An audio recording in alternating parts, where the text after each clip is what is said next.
Is it recording? I think it's recording. It's recording. I hope so. I'm Steve. I'm Mike. Oh, what was that? That's horrifying. Oh, that was bad. Too much burgers. Mike had 2 hamburgers tonight. He's a fat boy. Yeah, I'm a big boy. This is Don't Feed After Midnight. And tonight we're discussing Star Wars comics. And fatness, apparently. You fed after midnight. That's totally true. We're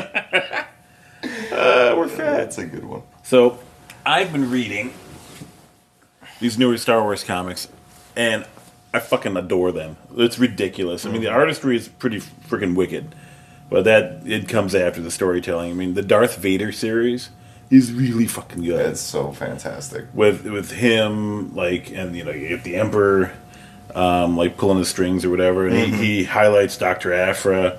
Listen to me. Oh.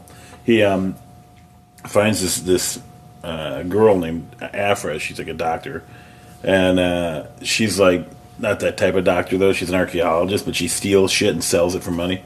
So she's kind of like Vash from Star Trek: The Next Generation, the one that was boning Picard. Okay. Anyway, like, it's really good. It's all this stuff with Vader and like it was major spoilers, by the way, if you haven't read these comic books. So, if you have not read them and you still want to, I think that's just a given at this point. You're fucked because we're going to talk about it. Yeah, you're gonna get it. You're gonna get it. Just skip to the end of this. I don't know where, but literally just listen to the title music and the ending. Just listen to our voices for like the first 10 seconds. Yeah, you'll be good. You'll be okay. Well, yeah, it's a really good series because it shows just like there's a scene where this dude, like, basically who helped build Vader's armor is kind of being a douche, and Vader goes to take him down. He's like, hey, douchey McDoucherton, I want to fuck your shit up. And the guy keeps transferring his consciousness into different clone bodies. Well, Vader finally tracks him down, and dude's like, guess what, Vader?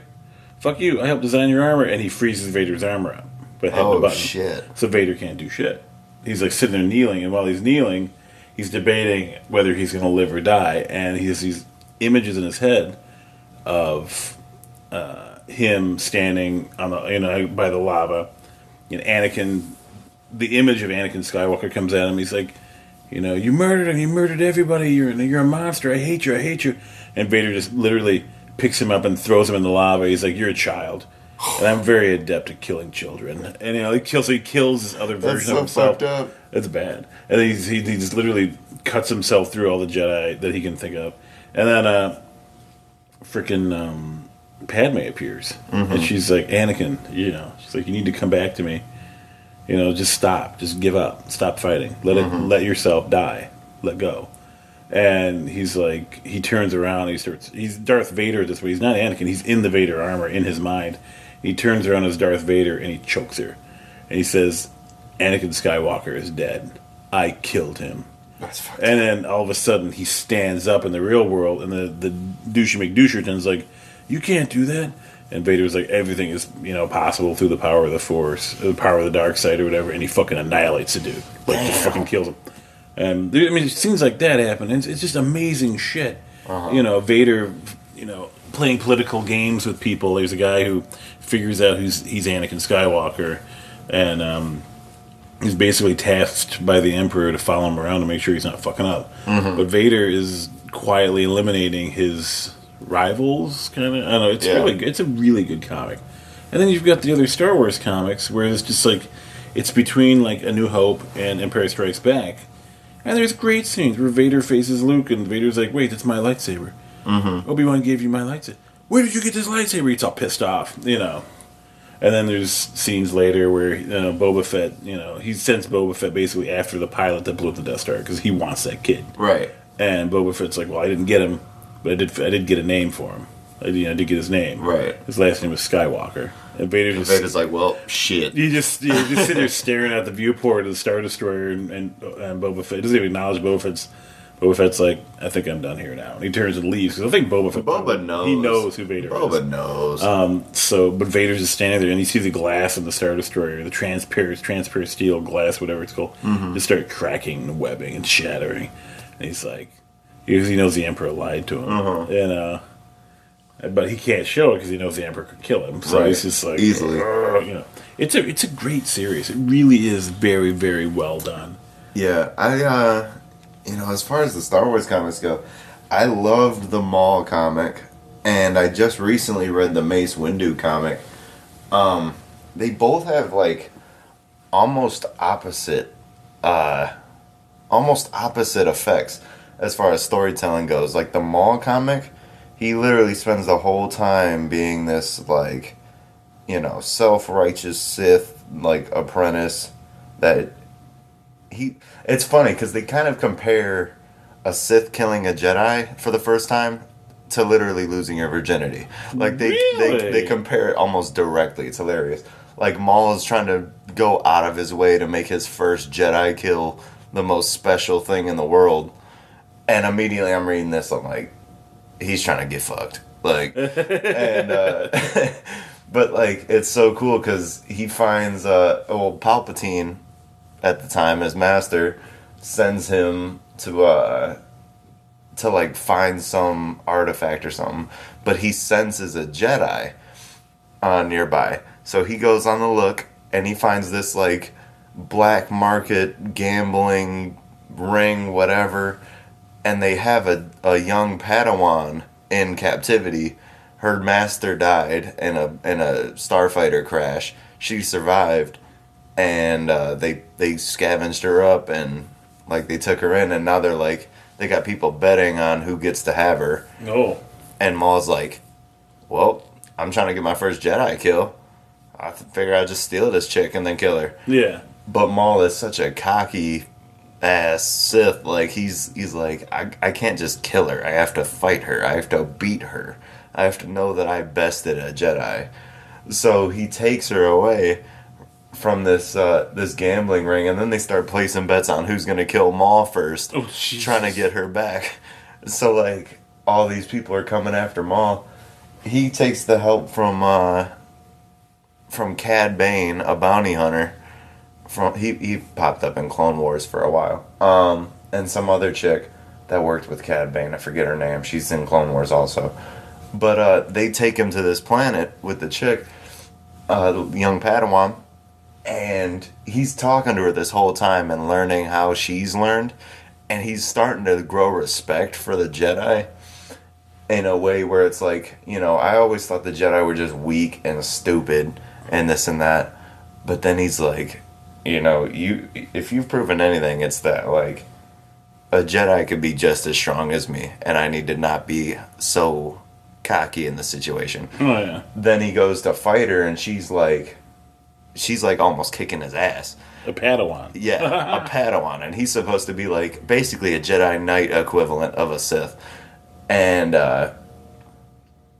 he's just like, he's trying to fight her as best as he can, and then there comes a point where like he thinks he's about to he thinks she's purposely like throwing the fight, and he's like come at me, and she throws her lightsaber at him, and like it goes over his shoulder, and then she like she looks at him like, ah, and then he's like, you missed, and then she's like, but I didn't, and then she uses the lightsaber to like break the wall and like collapse it on him, and he's like, she did not just fucking do that. So he she's not paying attention, he like breaks out of the rocks and stabs her through the back. Oh. And he like whispers in her ear like, make no mistake, you are not just a Padawan, you are a master. Like, I am letting you know that you have the skills to be that, and don't listen to what anyone has ever told you. And he like gives her this send off that's epic. But like in comparison to Mace Windu, his whole thing is he goes from violence to grace. Like it's so cool. Like there's this robot that like targets him midway through that story. Oh. And it has his fighting style learned. It learned all the different Jedi. This is like an assassin, like IG-88 style assassin. Exactly like it. And but it's so cool because like, Mace Windu's he's kind of like, he's just a black Qui-Gon Jinn. Like he'll do the shit that most Jedi won't. Yeah, it's true. Yeah, he doesn't necessarily follow doctrine per se. Right. He does his own feelings. Like he respects it, but he's not gonna follow it 100%. Be blinded by it. Yeah. But there comes this moment where the droid thinks it bested him, and he's like, good one. And he just like force grips its head and like rips it off, and then it detonates like in his hand. He's just like, and he's like everybody, Kit Fisto's looking at him like, oh, That's cool. it's the shit. But like the way they tell these stories now is so damn good, and it just, I don't know. It's a shame when you see the new shit coming out about that most recent Star Wars comic with Luke and Han and Leia, and how the artist is just, you know, copying, pasting, scene for scene, straight from movies, straight from. Like, it's pretty bad. If you guys look at our Twitter, the @DFAM podcast, you'll see that I posted images of it. It's pretty bad. Like, that artist really, like, legitimately, just took a scene from the movie and traced over it. Yeah, it looks like he just overlaid it. His name is Salvador La Roca. Apparently he was an Iron Man artist as well. This goes back to like 2012 where he got caught doing that for Iron Man. But like he did a piece. I'm not trying to like just burn this guy, you know. Even though he deserves it. No, it's just like, yeah, it was just like he took some Google image art, right? If you Google scared girl, the first result that pops up is this little girl pretending to, you know, be scared or whatever. But he basically like traced her face and put her in the frickin' Iron Man Fear Itself number 7.3, and it's just like, it's a copyrighted image, not a photo taken by the artist himself. It's not used as inspiration. It's literally line for line traced, and then he turned it in. And the thing is some people say, well, you know, a lot of artists do that a little bit here and there, you know, a little bit, but not blatantly. And it's one thing to like, you know, like there's an image of Padme lying in her, you know, her coffin or whatever with the flowers around her, all that from the movie. And the dude did a comic book, you know, one of the Vader comics, and they showed her doing the same thing. It was like, you know, but the problem is like literally like every flower, every leaf is exactly the same. Completely so traced. All he did was literally like lay paper over the freaking picture and trace the shit.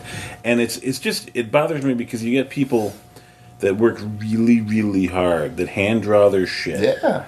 You know, and if you're like an artist and you have your own characters and you have certain character positions and models and you just use those, that's one thing. That's your stuff. You made that. Mm-hmm. You know, but to take somebody else's art, and photography and film is art. You're taking somebody's photograph, somebody's art, and you're copying it and claiming it as your own. That's plagiarism. Bullshit. Yeah, it's bullshit. You know, and it just and using the excuse of I'm doing this for Disney, I'm doing this for Star Wars. Yeah, or it's a timetable issue. I am allowed to use it. Yeah, or it's a timetable issue. A lot of people say, well, you know, artists like that can knock out 3 comics in 1 month, whereas a regular artist might take, you know, a whole month to do like, you know, 8 pages. It's like, well, yeah, you know what? 8 pages are going to look a hell of a lot better than that traced over. Exactly, bullshit. And it pulls you. And this is what a lot of people on like Reddit and stuff have been saying, is that it legitimately pulls you out of the story. And it's true. Those Star Wars comics, you'll be reading them, and there's a scene where, you know, Han is looking at somebody, and freaking it's you're Harrison looking Ford. at it like, holy shit, that is literally Harrison Ford. It is. And then if you look at the imagery, it's like they literally took shots from The Empire Strikes Back, because I've seen those movies so many times. I know every scene. Mm-hmm. I know every cut. I know every sound. You know, they start playing, you know, certain sounds. You give me 2 word, 3 words out of a sentence, I can tell you where the fuck they are in the galaxy and what's going on. And freaking, because I'm a nerd, I'm a huge nerd, and like the dude, like it pulls you out because you look at that image and your brain connects that facial feature and that to that part of the movie, with that part of the movie, and immediately pulls you out of the comic. And because I noticed it right away. Yeah, I noticed it with Leia big time. Oh yeah, there's a scene where she's looking at Han and she's looking like over her shoulder to the right, and it's legitimately when he walks into the control room and Empire Strikes Back, and she turns that to look exact at him. moment, and it's just like I knew exactly what it was. And the thing is, it's shitty, but I think my wife's an artist. I know a lot of comic book artists. I mean, a lot. You know, a lot of them work. You know, I have a couple of artist friends that work for Marvel. You know, I have artist friends that have worked for IDW, and the thing is like they don't do that. They just don't. You know, you need to be. It's difficult in this day and age to say, you know, everything has to be unique. and and then to stick with it because of timetables and all that. And people gobble shit up. And this in the day and age, you know, like we with Netflix, we watch like a whole series in literally in a day. A day. Yeah. You know, and it's easy to get in that binge mentality where you want to binge. You know, I catch up on comic books all of a sudden, like the Darth Vader ones. I didn't watch them. I didn't read them from the beginning. All of a sudden I stumbled across them. I'm like, this is badass, and I read all of them in like 3 days. Yeah. You know, and I was hungry for more, but the next one doesn't come out for another month. Right. You know, I mean, I get that the desire, you know, to have everything now, but you know, you can't let that transfer to the art world like that. It's so because it bad. kills integrity across the board. It like does, and it makes the culture worse for other artists. Mm-hmm. Yeah, because then it's like, how can they get jobs when people are hiring you because you can just mass produce off of some bullshit where you're not even creating it really. And the thing is like George Lucas and the creative staff for the original Star Wars trilogy, that was their shit. That's their art. They made that. Yeah. They made that. Period. Even if they don't technically own it anymore, exactly, it's still their art. You're taking a scene that a bunch of people worked really hard on to put together, the costume people, the makeup people, the set designers, the writers, the actors. You're taking all that shit and you're tracing it and then saying, I did this. Look what I did. That's so bad. It's bullshit. And I honestly, I cannot believe it. Like, I read the comics and I'm like, dude, I don't want to give this guy another lick of my attention. And so, like, anything that's done by him, I'm not going to read. It's like being that kid that sucks at art and having your parents do your art project and then say that it's yours, and then you get an A on it, and you're like, I'm so good at art. Oh, yeah. It's exactly, like, that's exactly what it's like. Dude, like, quit your job. You are not doing anybody in this, like, any good. Well, it happens in all... It's so bad. All genres. I mean, in all different types of art. You have Everything. Music, what Vanilla Ice did, and that bullshit excuse he had. Yeah. You know, well, it's one beat off. Seriously. You know, it's the thing is like most people see through it and go, that's bullshit. I mean, hell, even movies, like people seeing Force Awakens, and you know, a large chunk of people were like, this is really good, and then there was that other chunk of people that were like, it was good, but it's literally episode 4. It's literally New Hope. It's retelling it, yeah. Just a different set of characters added in, like. And it is. And it is. really is. You know. But I mean, it has the subtle differences that make it its own. But it's like, come on, you're not fucking fooling anybody. Yeah, and it's and you get to that point too with stuff like that where you can't get away with shit like that with diehard fans. I mean.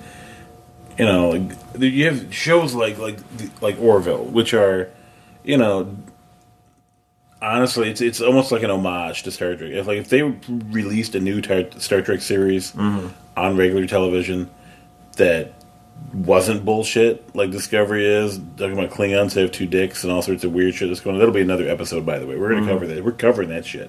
I don't want to cover it until I watch it. Oh, honestly, we're going to have to wait. We'll watch it. We'll watch it. But that's just some weird shit going on in that show. Yeah. You know, Spock has a stepsister, apparently. It's all mirror universe, though. It doesn't matter. I don't believe it. It doesn't matter. It's massive what if. I don't believe it. Nerds! Nerds! Nerds! Nerds! Nerds! Nerds! Nerds!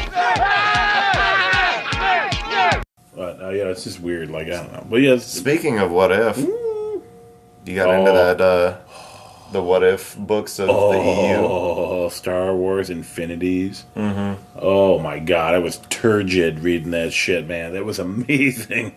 It was so good. Josh Henderson had mentioned it in a podcast once, and I was like, I've read those a little bit. I think I've read a couple issues. And I went back and I reread them, and I forgot how good they are. And it's basically just the Star Wars Infinities were done by Dark Horse Comics, I think. Is it Dark Horse? Most likely. I think they did a large run of comics back then. I don't know anything. Pretty sure it was Dark Horse. Star Wars Infinities. Because it wasn't Image. Yeah, it was. And it wasn't Valiant. That's true. Yeah, it had to have been Dark Horse. Star Wars Infinities. I have to look this up. You guys can't see right now what's going on, but I have my phone out and I'm Googling it. You gotta make sure. Star Wars Infinity. Yeah, Dark Horse. Dark Horse. But what they did basically is they said, okay, well, what if Luke died on Hoth? They treat the original movies, you know, A New Hope, Empire Strikes Back, and then Return of the Jedi as the comic series. It's like a 5 or 6 issue comic series, and they start from beginning to end. They start, okay, well, like A New Hope, for instance. one of Luke's torpedoes doesn't explode. It fails. It still goes down the tube. The Death Star is damaged, but it doesn't blow up. So Tarkin lives. The Yavin 4 base does get fired on. It doesn't kill everybody, but it damages all their ships. Leia gets captured. Mm-hmm. She gets taken, by Vader back to the Emperor, who turns her into basically his stooge. And she becomes almost like Hux is in the new movies, where she's all about Imperial propaganda. Right. You see the Death Star orbiting Coruscant. The whole Imperial fleet's there. Well, Luke goes to train with Yoda.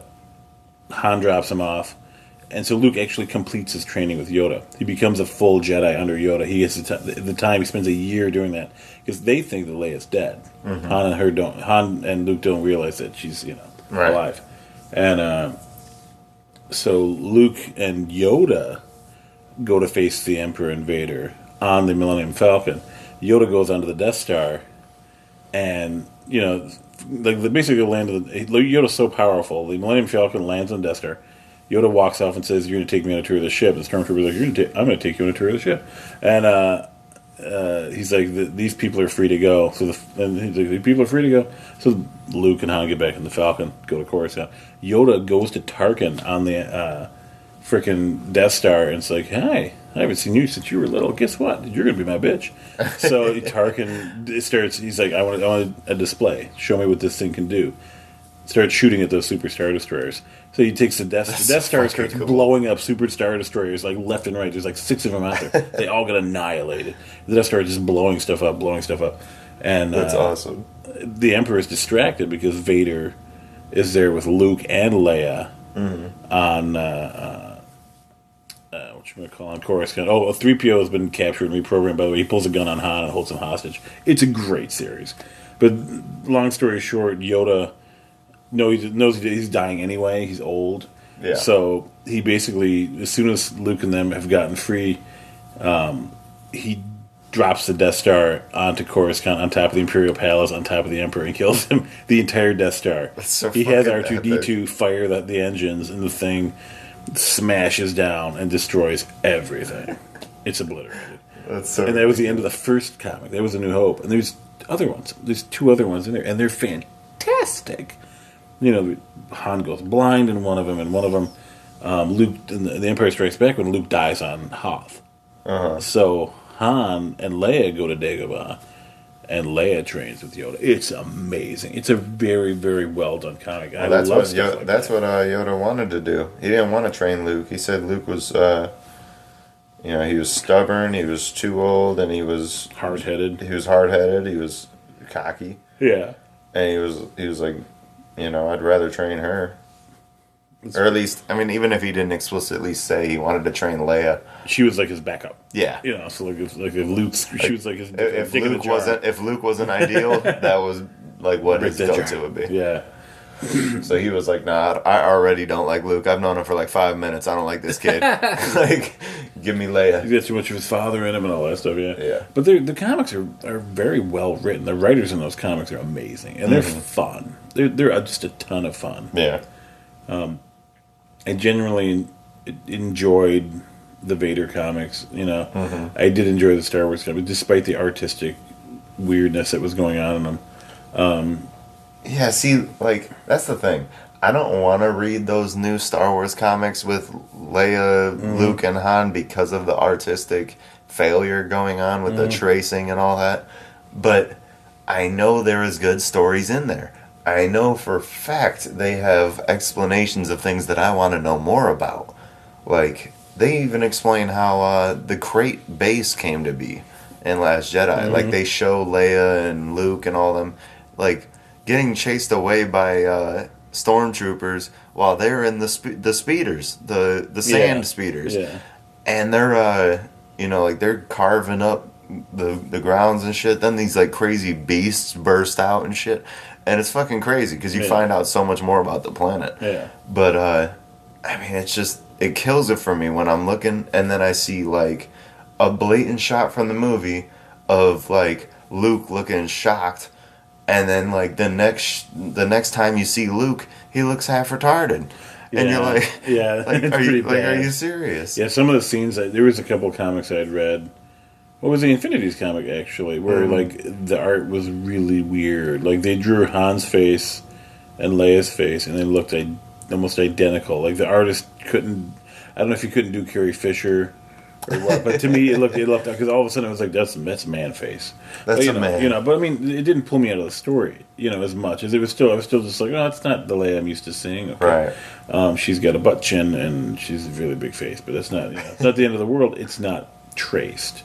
You know, that really definitely does pull you out of it. I mean, yeah, but there's certain comic series, even from the 90s. There was, a series of X-Men, for instance, that I could not watch or couldn't watch. Listen to me. Oh Jesus, couldn't read. I couldn't read because it was off slightly. Like Logan's head was the size of a goddamn microwave oven, and like his arms looked ridiculously big. Like they were 4 feet wide and stuff. You're talking about like the series that came out after the animated show? More like Ultimate X-Men, for instance. Stuff like that. You know, the way they drew. I'm not talking about proportional issues necessarily either. Just like Cable being really, really big or anything, but just like weird stuff. You know. You know what's funny is like with regards to X-Men, like with the movies, that Wolverine's their flagship and whatever. But like with the comics, Wolverine was good in his beginning comics and whatnot, and then when they went back and kind of tried to tell how he got his, like how he went from bones to adamantium and this and that, like it was alright. Then like when you get to the 90s and 2000s and they tried to redo it about 12 different times, it just went bad. Like it was just bad. Yeah. Like I distinctly remembering like a fucking 14-page comic. It was so short and so bad about the moment he leaves the Weapon X facility, and it was terrible. Like a pack of wolves chases him down, and it's right outside of like a farmhouse or something in Canada, and the guy comes out with his wife with a shotgun and this and that, and they go to shoot him, and then the wolves come in and they attack him. And then he just like kills all the wolves, and then he walks off. And like there was no problem to be resolved. There was no story. It was like there were like 5 words total, and it was like 14 pages, and it was done. And I'm like, people paid for this. Somewhere down the line, someone lost $1 like to this. I wonder how much money was made off of this shitty comic. And it didn't really get good until recent years. Until Marvel started getting into overhauls where they needed good stories. I think Old Man Logan is the best thing that's happened to Wolverine since the 80s. It is a pretty sweet comic. Honestly. They do they've done crossovers with Star Trek and X-Men. Mm-hmm. But I wonder why they've never really done a Star Wars crossover. I mean... Well, now that's Disney and... Oh, yeah, they own them all. I'm waiting for that with that new... Avengers movie, like I told you, it'd be great to get some sort of cross. See, that's the thing though. Like, they're trying to keep it on like a Star Wars movies exist in Marvel. Oh yeah. Because like even in Homecoming, Spider-Man, dude had a massive Death Star Lego set. Yeah. So like it's there, so they can go and watch Star Wars at the theater. I just mean like Joss Whedon.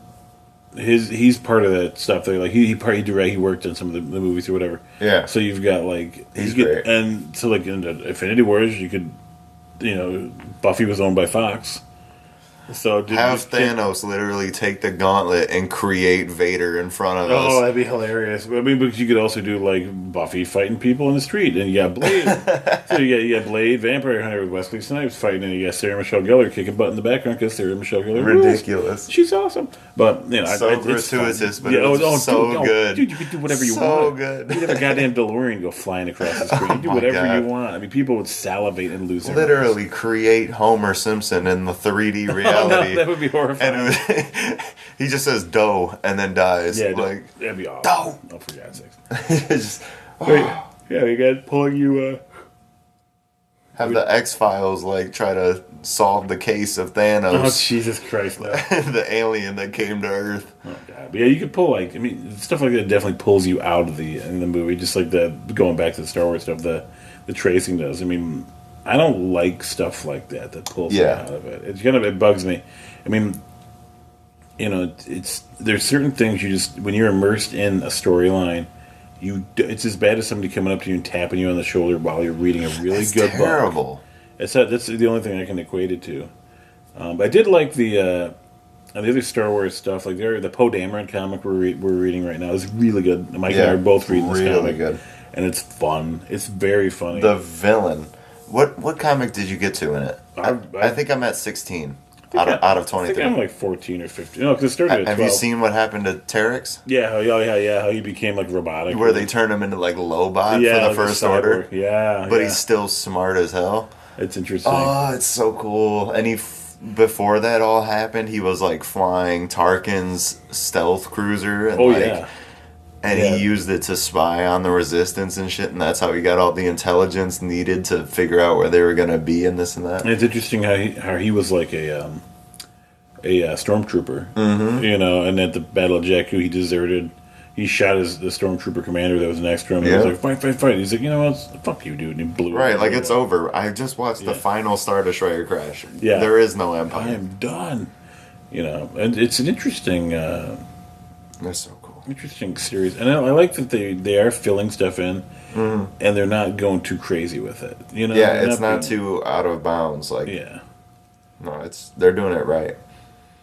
Whoever's in charge of their comics, like right now, as far as story goes, they're doing fantastic. Writers craft the story big time. I mean, yes, artists also have a big. Obviously, you're looking at it. It has a huge influence on the storyline. But if the writing isn't spot on, the writing's not there, it's not going to work. My friend Casey has a comic called Nora, and her writing is like spot on. Like you read that shit and you're just like, oh my god, I don't want to put it down. Right. And the artists that work on these comics, it makes a big difference too. But without that writing, like my wife is now doing the art for Casey's comic through Source Point Press. Yeah. So I'm a little biased, obviously. But, Kelly's style of art is very good. My wife's art is very, very good. Oh, I agree. And it's cool because, you look at it and it does suck you into the story. So, between Casey's writing and Kelly's art, it's going to be amazing. Even more amazing than it already is. It's already an amazing comic. Right. But we have, like, friends that do different comic books and stuff. And it's like, you can tell the ones that, like, put their heart and soul into a comic, and you can tell that these writers for these Star Wars comics are doing that. Yeah, they're definitely like pouring all of their creative energy into them, and it makes a huge difference. The original Star Wars comics that came out in the 70s and 80s, I've gone back and read them, and it's a bit of a convoluted mess. I haven't reread all of them. I started reading them. I got up to like issue 40, I think, or something. I don't know. It was up there. And they introduced all sorts of non-canon characters, all through and like weird ones too. I mean, people you never even thought of would be possible. It's really strange stuff, but it's interesting to read, and it is kind of cool because they hadn't really flushed out all the characters at that point, Right. As far as like their backstories and stuff like that. I mean, and that's always good to get some clarification on things. And you never know exactly what they're going to do with the character either. Like they had. Han Solo and Princess Leia get married, and they had all these, the twins. They had, what, 3 kids? Yeah, they had 3 kids or whatever. Well, that's Jaina and Jason, and then Anakin. But that's not real. Not real. None of it's real. But that's not considered canon. That whole and then Luke had Ben. Yeah, Luke had with Ben. Mara Jade. Yep, and it's all flushed down the tube. And now they just said, "Fuck Jaina, Jason, fuck Anakin. Let's just take Ben." And make sure that Luke never had a kid, and just move him over to Han and Leia, because it makes sense that they have at least one kid. Oh yeah, I mean I'm glad that they did that kind of retcon to the story because it really doesn't make sense that Leia and Han were trying to raise 3 kids during a galactic civil war. It really just doesn't make sense. But they had Winter to help. No. No. She was like Supergirl. And the Battle of Endor was not the end of the Civil War. That shit raged on in the EU. Yeah. Oh yeah. But, expanded universe stuff. I mean, you had all these different great. You had Grand Admiral Thrawn, Admiral Dala. You had all sorts of stuff going on. With like with the new canon, it's like it's short and concise. Like And they cleaned it up a lot. yeah, They like cleaned up that second mess. Death Star happened, and then you got about 2 years, and then the Battle of Jakku, and then it's just over. Like there's no more conflict for another 20, 30 years until the First Order show up. Yeah, I mean, Like- the First Order were on the outer region, or unknown regions. Yeah, they building their literally colonies. have the unknown regions of space mapped, Yeah. and it's their charted land that they control. They go planet to planet terrorizing, which is so fucking cool. But Peace through tyranny. that's how you do it. I like it. Pure order. Who needs free We are will? horrible people. Who needs free will? Fuck all that. Free will, as long as there's whiskey. We in need it. freedom in doses. Yes. Very small doses. Oh my god, it's horrifying. We sound like such assholes. People are like, I'm not listening to you guys ever again. What the fuck all that? Oh my god. Yeah, no, I like those comics. I thought they were pretty cool. Pretty good. There's a lot still to delve into for me too. Like the Doctor Aphra comics are a fun read. Interesting. They're very fun. Where she and Vader kind of team up a little bit. I want more comics detailing what happens with Vader in between well, I want more in between 3 and 4. At least like even to build up to Rogue One. But I'd also like to see what happens with Vader in between 5 and 6. Yeah. Like after the whole finding out Luke is his son, yeah. and then meeting his son and actually saying like I'm your father, Well, and then yeah. he's got like 2 years where he's got to meditate on the fact of like how am I going to get my son to turn with me. Yeah, they kind of delve into that a little bit in some of them. They're still kind of going through it. The Yeah. Dark Horse series of comics are kind of fun, even though it's considered non-canon, Mm-hmm. because there's a bunch of like 6-issue miniseries Yeah. out there. I love miniseries. 3 or 4 of them actually, and they detail Vader like right after, like legitimately, like right after Episode 3. Mm-hmm. You know, and it's kind of neat because they show like how he's still adjusting to his armor. He has to go in for treatments. They have to keep tweaking the nervous system settings and all this stuff. Yeah. And so he'll have Vader like suspended. And he's at this point he's like almost 30. You know. Yeah. Yeah, So yeah. he looks different. You know, and obviously he has no hair. But he's like sitting there. He's just stubs. You know. Right. And his robots are working on him. But it's kind of neat. I mean, but of course, being non-canon, you read it with a grain of salt. You go, oh, this is cool. Right. I'll consider. Yeah, this a because what if, like you after know. the canon has changed, you got to go back and read it with grains of salt because you know it's never going to be the truth anymore. Especially now that because they do have like 3 or 4 Vader comics through Marvel right now, and they have Yeah. those ones with Dr. Aphra. They have the ones that are more later in his story, and then they do have ones that are just after Episode 3, where you see like Palpatine on Coruscant, like takes all the Jedi lightsabers he can find and like has a lightsaber burning, which is the Yeah. coolest shit. Oh, yeah. Like literally a book burning for the Jedi like lifestyle. And you watch Vader go through like he goes through like 13 different robotic limbs in like 10 issues. Like Oh, it's, yeah. he gets fucked up in them first 10 comics as Vader, and you just see him adjust to his like he lost so much power with each limb he lost. So like Oh yeah, I mean at this point he basically relies on his brain more than anything. yeah, brute force. Like seriously, techniques. Yeah, he like can't. anger is like his ultimate weapon. And the Emperor knows that. The Emperor realizes that Vader's usefulness is like When, limited. right? And- Because and- when you're Anakin and you have 20,000 midichlorians per cell, and you are considered the most powerful in the galaxy, Yeah. but then you lose however many cells that were on both of your legs, Yeah, and then you right. lose however many cells that were on both of your hands, like your power just got significantly reduced. And that's the thing. Like he did rely on the dark side, and he was powerful. But you got to remember, like he wasn't. There weren't a lot of people to really go up against him. There was still some rogue Jedi and stuff like that, but it wasn't. These comics also, by the way, bring in the some of the stuff from the Clone Wars. What do they call the Inquisitors? Where they were dark Jedi, but they weren't Sith. Well, yeah, because they were Jedi at first. Yeah. And they kind of rejected the teachings after, shortly before Order 66, they Yeah. were seduced. Yeah. and they couldn't claim Sith because they were trained in the light. Yeah, exactly. But they didn't believe in the light anymore. They were full belief in the dark side. So the Emperor's like, I'll use you. Fuck it, you'll get used. And it's good to have a few around just in case Vader dies accidentally. Yeah. And that's the thing too, is like, some of these people were like just in case. Yeah, they were contingencies for sure. Like if Vader fucks up, I got like 6 dudes in the back that are ready to do some damage. Exactly. He was always planning to replace Vader anyway, I'm sure. Yeah. But they also talk about like in those comics, I know it's canon now that the Emperor had this program where if he died, that the Empire would die with him.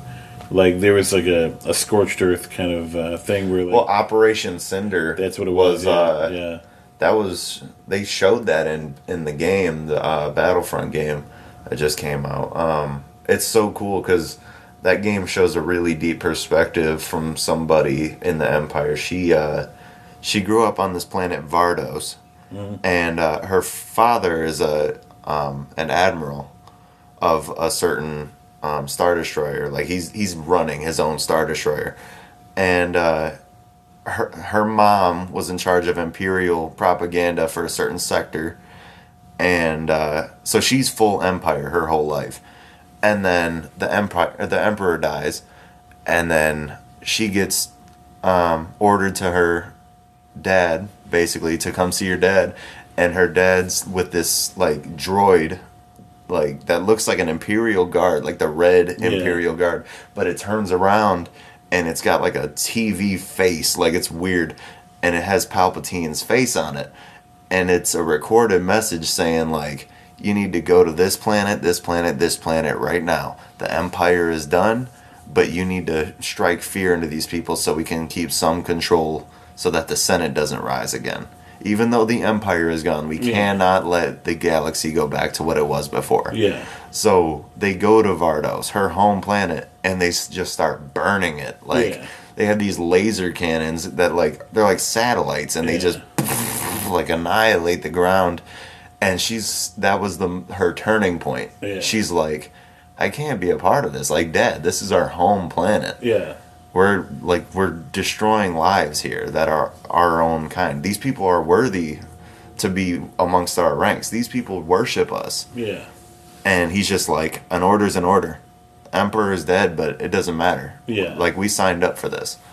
So, like, you see that like the Empire had a real turmoil going on inside, where like some people were like, all hail the dead Emperor, and then other people were like, what the fuck are we doing? But that contingency plan, like Palpatine had everything figured out when it came to how the galaxy should be ran for the next 40 years after Episode 3. It was a way to bring, also a chance to bring back the Sith, I'm sure. Because like, I mean, it set it up for sure. It's interesting though. Yeah, that I remember you telling me about that. There's a lot of comics to read. There's just a lot. There's so much. Luckily, we travel for a living, so we do have time. We have time. In that respect, like when I make you drive and I get to read.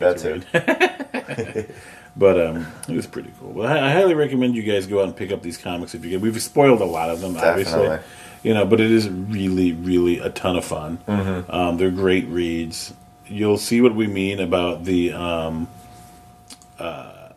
tracing when you go to read these comics. It will either you won't mind it, you won't care, or it will drive you bat crap crazy. Yep. You'll look at the comics and you'll go, "Well, that's Bib Fortuna, exactly." Literally straight out of the movie. Okay, then it's one of those little things that you'll pick up on. You can. Definitely read those comics in collected editions now, too. A lot of them I think they're already putting out. Otherwise, you can probably find them on Amazon. There's lots of different ways to get to them. But they're worth a read, and it is worth building a fun little collection up to have. You can buy them digitally, yes, but it's fun to actually have the paper in your hands, too, which is kind of cool. Yeah. So you can follow us on at DFAM Podcast on Twitter. You can also email us at don'tfeedaftermidnight@protonmail.com if you have any questions or comments. Also, I highly recommend, if you live in the Midwest, in May, the Motor City Comic Book Convention is going to be going on. I'm going to be there. I'll try to be there. Mike's going to try to be there. We're not going to have a booth, but I'll be helping my wife, who'll be working with the other comic book artists. So I will be there at her booth as her booth babe. Total babe. I'm a total booth babe. I'm really good at selling stuff. But yeah, it'll be a lot of fun. So it's I believe it's May 18th, 19th, and 20th this year, I want to say. But they have a lot of fun guests, and it's a neat show to come to. And on Saturday night, everybody gets together at the hotel that's adjacent to the Novi Expo Center, or the Rock Financial Center, whatever, Suburban Showplace, whatever the hell they call it now. And they have big outdoor fire pits, and we all drink, and I don't do karaoke, but I watch people do karaoke. And probably for the best. Oh God, it's really bad that happens. And we have a good time on Saturday night. It's an open party for everybody, and you'll have a couple hundred people milling around the place. And the celebrities take it. They get involved too. I watched the guy that plays Jesus on Walking Dead sing a huge, amazing song, and Amy Jo Johnson, who was the original Pink Power Ranger, was sitting there dancing on a damn table to it. I mean, it was amazing. It's a lot of fun. It really is a ton of fun. So if you can come, I highly recommend it. It's May 18th, 19th, and 20th at the Suburban Collection Showplace, and that's in Grand River Avenue. It's in Novi, Michigan. So just pushing that out there, just saying, hey, come hang out. You guys have yourself a time. We'll see you next time. Peace. Peace.